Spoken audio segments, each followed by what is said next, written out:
El Señor está con ustedes. Proclamación del Santo Evangelio según San Mateo.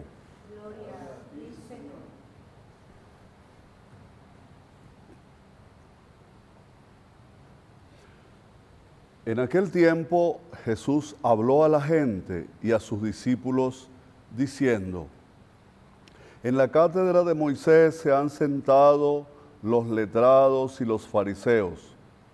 Hagan y cumplan lo que les digan, pero no hagan lo que ellos hacen, porque ellos no hacen lo que dicen.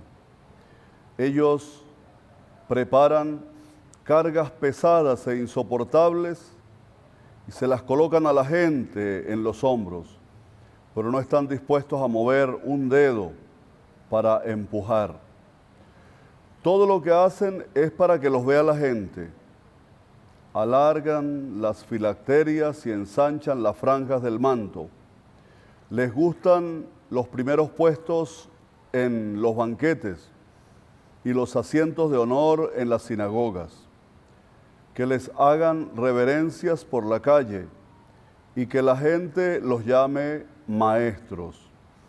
Ustedes, en cambio, no se dejen llamar maestro, porque uno solo es su maestro y todos ustedes son hermanos.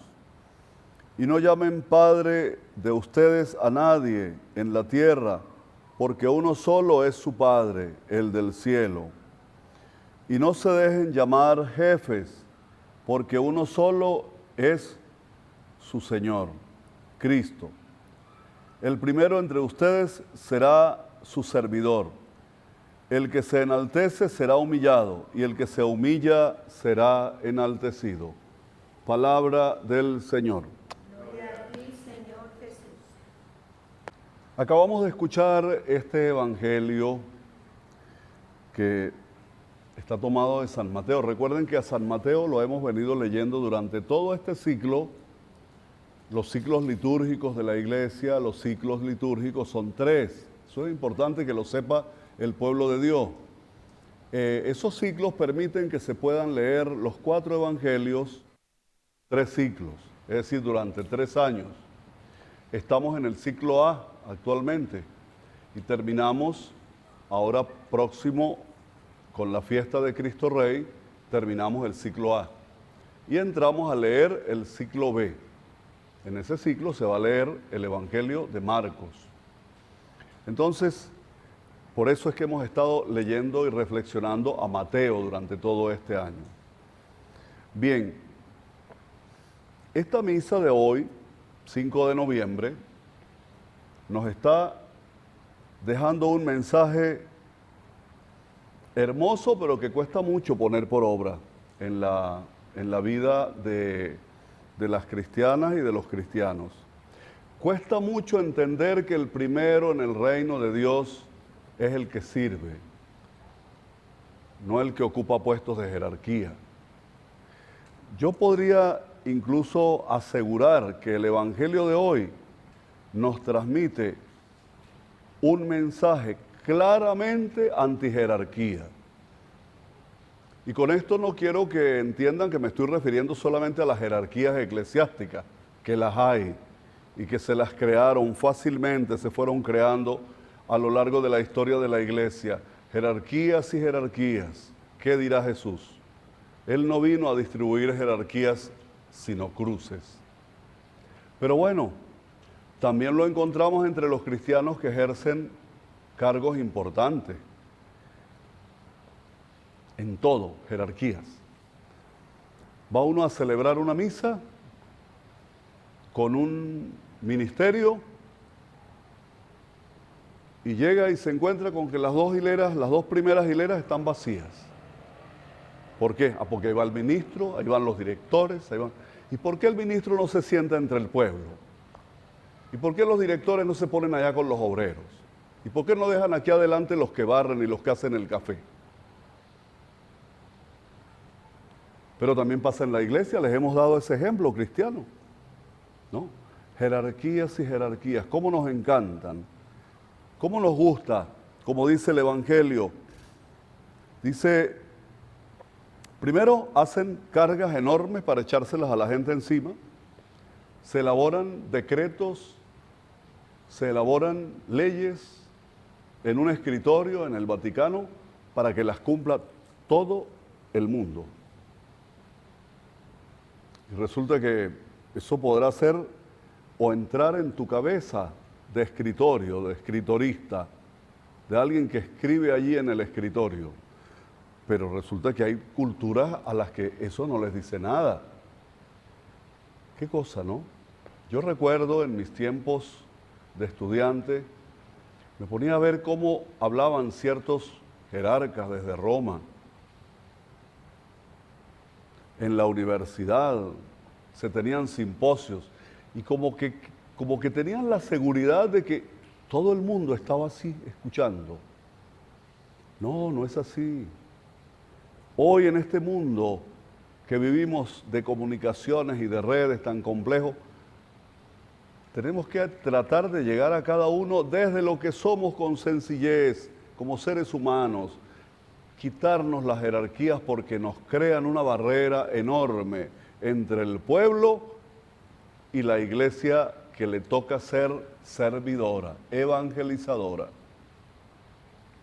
Bueno, entonces, estas palabras de Mateo, probablemente, porque el Evangelio de Mateo fue escrito en medio de ya de una iglesia que estaba siendo misionera, atacada, perseguida, en medio de la tempestad, es escrito el Evangelio de Mateo. Entonces él seguramente está buscando prevenir esos escollos de jerarquías en la segunda generación de los cristianos que ya estaba comenzando, cuando se pone por escrito este evangelio. Y ya se dejaban ver los ecos de esos que querían ser más importantes que los otros. Ya se dejaba ver esos deseos de un cristianismo o de una iglesia donde hubiese cristianos de primera y cristianos de segunda.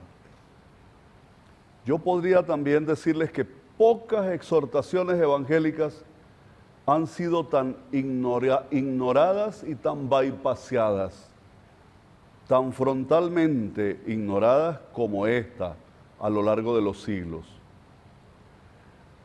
Los que ostentan jerarquías en la iglesia y se las creen, se hacen de cuenta que este evangelio no es con ellos. Esto no es con nosotros. Eso es lo que nos pasa siempre, ¿no? Cuando el evangelio nos toca, cuando el evangelio nos desenmascara, nos hacemos los conchaduras, lo que esto no es conmigo. Nos olvidamos de un Vaticano II, 1965, 1966, comenzando aquella ebullición del Vaticano II. Se estaba derrumbando ya para ese momento el esquema piramidal de la iglesia, para pasar a un esquema circular. La iglesia piramidal en la que arriba está el Papa, los obispos, los sacerdotes, las religiosas, los seminaristas, no sé qué más, y luego en la base de la pirámide el pueblo. Eso se acabó con el Vaticano II. Sin embargo, tenemos unas iglesias que las construyeron al estilo que veníamos haciendo las iglesias desde la Edad Media.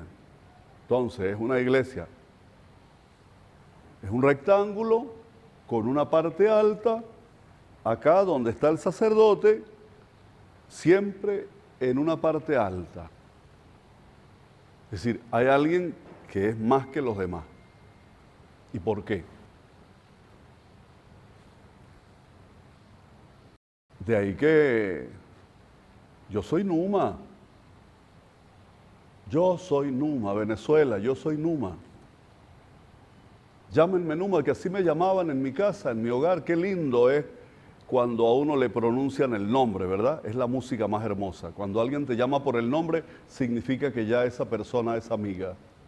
Pero ¿cómo nos cuesta bajarnos de ahí? No tienen que decirme monseñor, tienen que decirme padre, tienen que decirme doctor.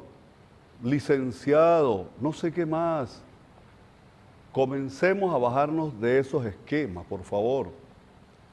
Comencemos a entender que delante de Dios todas y todos somos iguales. Y es más, el Evangelio nos dice que el más importante tiene que ser el servidor de todos. El primero entre ustedes sea el servidor. ¿Quién es el primero en la comunidad cristiana? El servidor, el que más sirve, el que más ayuda. Es probable que en una institución, en un ministerio, la primera es la señora que hace el café. Esa sí sirve desde la mañanita hasta la noche, con humildad, sin hacer ruido. Es probable que ahí en la escuela el primero no es el director de la escuela, del plantel, sino el bedel, la señora que limpia con amor y que además hace el cafecito y que se preocupa de los docentes y todo lo demás. Seguramente el primero ahí en la parroquia no es el párroco, no, es una catequista que dedica tiempo aparte del que tiene que dedicar para llevar adelante su hogar y trabajar para poderse mantener a su iglesia, a su parroquia, con amor, que regresa a las 10, 11 de la noche cansada porque estaba preparando la catequesis o estaba preparando la ceremonia de la primera comunión para el otro día y no dice nada, no lo pregona. Esa es la primera. El primero es el que sirve. Jesús se enfrentó a los dirigentes de la sociedad de su tiempo desenmascarándolos. ¿Cómo se enfrentó? Con estas palabras. Dicen y no hacen. Dicen y no hacen. Por eso Él dice, lo que les digan, háganlo. Pero no hagan lo que ellos hacen. Parece un trabalengua. Porque ellos dicen y no hacen. Y a eso Jesús lo llamó incoherencia. Perdón, a eso lo llamó hipocresía. Yo lo llamo incoherencia. Es incoherencia. Pero a los que vivían así, Jesús los llamaba hipócritas. Las palabras de Jesús hoy no han perdido para nada actualidad. El pueblo sigue soportando políticos, gobernantes, clérigos, religiosos que son un escándalo porque dicen y no hacen. No soporta Jesús a los que se sientan en la cátedra y se erigen en maestros, pero luego son un escándalo en su vida diaria porque dicen y no hacen. Incoherencia. Jesús, como les dije, eso lo llamó hipocresía. Vamos a una iglesia circular, por el amor de Dios. Entendamos que el Concilio Vaticano II costó mucho sacrificio a la iglesia. Había muchos sueños ahí, muchos sueños. Recuerden que para los que no sabían, los católicos que no sabían, un grupo bastante numeroso de obispos que fueron testimonio en aquellos años 60 y 70 y que se encontraron en Roma, ellos fueron durante ese tiempo que estuvieron en el Concilio Vaticano en Roma, se escaparon un día y se fueron para unas catacumbas y ahí celebraron una misa e hicieron un pacto de ser en América Latina testimonio de servidores del pueblo, que el pueblo los distinguiera porque servían. Y ese pacto se llamó el Pacto de las Catacumbas. Búsquenlo en internet, ahí está, para que vean todo lo que estos obispos dejaron ahí plasmado. Ya murieron la mayoría de ellos, entre ellos estaba Monseñor Romero y muchos otros. Testimonio de entrega, de servicio y de amor. Por eso, hermanos, hoy esta reflexión quiero que les siga sonando. Y que tú y yo nos preguntemos hoy si estamos viviendo de jerarquías, de títulos, de puestos. ¿Cuánta gente hay que en la iglesia, por ejemplo, pasa la vida suspirando por un ascenso, como dicen en el argot militar. Es decir, por ver a ver cuándo me hacen obispo, aunque sea auxiliar, a ver cómo yo subo, haciendo carrera eclesiástica. Pero ¿cuántos también en los cargos públicos? Igual. Hermano, preocúpate por servir. Que el día de mañana cuando mueras, la gente te recuerde porque serviste y serviste con amor y entregaste tu vida así, todos los días, en silencio, sirviendo, como la señora que hace el café en la institución. Bien, hermanas y hermanos, les dejo esta reflexión. Cuidado con esa actitud de decir y no hacer. Si eres un político, perdiste la credibilidad, hermano. Si tú dices y no haces, perdiste la credibilidad totalmente. Si tú eres un docente universitario y dices y no haces, perdiste la credibilidad. Si tú eres un clérigo, un sacerdote, un misionero, o eres un laico comprometido en una parroquia, o lo que sea, te llamas cristiano, pero dices y no haces, perdiste totalmente la credibilidad del pueblo y ya podrás decir cosas muy bonitas, pero si no van acompañadas de los hechos, de nada valen. Que así sea. Creo en Dios Padre Todopoderoso, Creador del cielo y de la tierra. Creo en Jesucristo, su único Hijo, nuestro Señor, que fue concebido por obra y gracia del Espíritu Santo. Nació de Santa María Virgen, padeció bajo el poder de Poncio Pilato, fue crucificado, muerto y sepultado, descendió a los infiernos, al tercer día resucitó de entre los muertos, subió a los cielos y está sentado a la derecha de Dios Padre Todopoderoso. Desde allá de venir a juzgar a vivos y muertos. Creo en el Espíritu Santo, la Santa Iglesia Católica, la comunión de los santos, el perdón de los pecados, la resurrección de la carne y la vida eterna. Amén. Bien, hermanas y hermanos, siéntense y quedémonos en silencio. Hoy sí les voy a invitar a quedarnos en silencio. 1 minuto, 2 minutos, respiren profundo y escuchen de nuevo las palabras del Evangelio que siguen resonando en sus oídos y en sus corazones.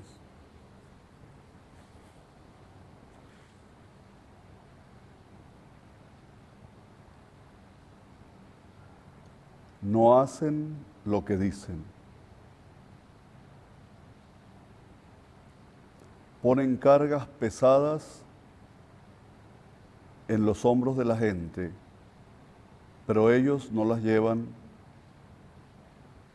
ni las tocan con el dedo siquiera. Todo lo que hacen es para que los vea la gente. Les gustan los primeros puestos en los banquetes y los asientos de honor en la sinagoga.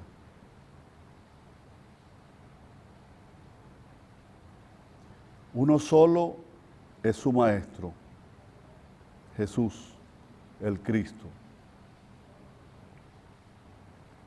Que el primero entre ustedes sea el servidor de todos. El que se enaltece será humillado, y el que se humilla será enaltecido.